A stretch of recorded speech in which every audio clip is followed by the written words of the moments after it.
Well, it looks like those kids want to remain on their university campuses even after the school year ends because they're still camping there. Hello, I'm Adrienne Batra. With me are Brian Lilley and Warren Kinsella. You know, Warren, I don't want to be so flip about these young kids literally just camping on their campus. I mean, I didn't like university that much that I wanted to just stay there in perpetuity.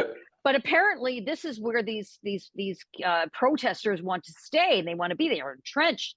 Now we see circumstances of other encampments popping up, but some universities acting quickly, swiftly, that they don't get an opportunity to dig in, so to speak. So I'm wondering what you can tell us about the latest of what's gone on with some of these incursions, shall we say. Well, there is some good news at McGill and at York University in Toronto on Wednesday night. On Wednesday, an encampment, an illegal occupation, most of us would call it, started. Couple dozen tents. The university acted almost immediately, issued trespass notices, and at 8 a.m. the next morning, the Toronto police moved in, full credit to them, and they moved them all out. And it dispersed within minutes, within 10 minutes. One of these dummies came back and got arrested, but nobody else has come back. So York showed us how it can be done. Yeah. But to give credit to McGill, their encampment still stands. It's the longest standing encampment, unfortunately.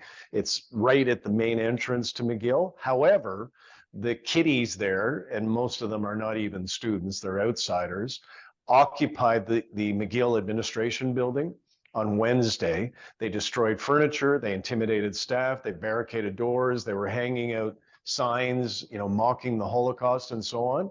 And again, McGill and the police in Montreal didn't mess around. They moved in there, they moved them out, and they arrested 15 using tear gas, using batons. They got very, very tough on these types, and that clearly worked because they haven't repeated their stunt. Yeah. Well, Brian, whilst all that goes on, the University of Toronto's encampment and the administration continue to dither as they waited too long to issue a notice. And then now those campers they're there, or the Hamasniks, as you like to call them. But this is a sad state of affairs at the University of Toronto. Toronto learned, or should be learning, from what York did. York definitely learned their lesson. As soon as the encampment went up, I'm told that York University officials contacted the Toronto Police Service, who informed them that, yes, if you issue a notice of trespass right away, we'll come in and clear it. The problem with U of T is they waited almost 3 weeks, I think it was, before they said, hey, you're trespassing, get off our lawn. They let them live there. And now Merrick Gertler just looks ridiculous. He looks weak. You've got York that cleared it out quickly. You've got Laval University in Quebec City that moved quickly. Calgary, University of Alberta in Edmonton, they all moved quickly. And if you listen to the Hamasnik campers at U of T, just like the ones at UBC and McGill, they don't plan on going anywhere until they get all their demands met. Their demands are beyond ridiculous. So he's negotiating with people who are not negotiating in good faith. They're ruining convocation for many people, also ruining an area that the university spent a ton of money just refurbishing.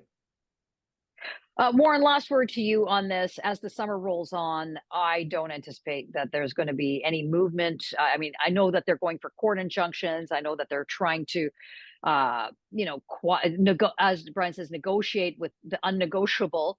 But I think that there is, broader issues that still have not been addressed by these campers and what's going on more broadly in this country and in cities all across this North America. The issue of anti-Semitism, and that's rising and escalating. There's little to no leadership when it comes to addressing these issues. These encampments seem to just be a microcosm of that problem. Last word to you, Warren. Yeah, and they are a problem. They are anti-Israel, in some cases anti-Semitic, and they're pro-Hamas in many cases, and they're making Jewish students feel intimidated. they're intimidating staff, and they're interfering with the operation of these universities. So the message is, as we've seen with York and McGill, move fast. You can't delay. If you sit on it, the law calls it delay in acquiescence. If you've got a gripe, if you've got a beef, move quickly to deal with it. That's number one. Number two, this is private property. All of the universities in Canada, unlike in the United States, are private property.